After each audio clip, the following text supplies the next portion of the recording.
ইউনূস আলাইহিস সালাম মাছের পেটে বসে চিৎকার মেরেছিলেন, লা ইলাহা ইল্লা আনতা সুবহানাকা ইন্নী কুনতু মিনাজ জালিমিন।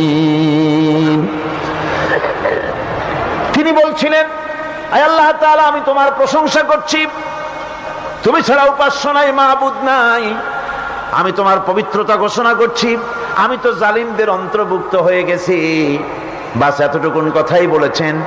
আল্লাহ পাক বলছেন, ইউনূসের ডাক তো কেউ শোনে নাই, পানির মধ্যে কেউ শোনে নাই, জমিনের কেউ শোনে নাই, মহাশূন্যের কেউ শোনে নাই, কিন্তু মাছের পেটের ভেতরে থেকে গভীর অতল দরিয়ার তলদেশ থেকে মাছের পেটের ভিতরে বসে আমার ইউনূস যে ডাক দিল, ওই ডাক আমি আরশের মালিক আমি শুনতে পেয়েছি, আর সঙ্গে সঙ্গে জবাব দিয়েছি, ফাস্তাজাবনা লাহু ওয়া নাজ্জাইনাহু মিনাল গাম্মি ওয়া কাযালিকা নুজিল মুমিনিন।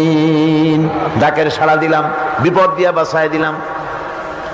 শুধু ইউনূসের নাম আল্লাহ পাক এ জায়গায় আবার ওয়াদা করলেন, দুনিয়ার যত মুমিন বান্দা আছে তারা যদি কখনো বিপদে পড়ে যায় আর আমারে যদি ডাকে, আমি এই রকম করে বিপদ থেকে বাঁচাইয়া দেব।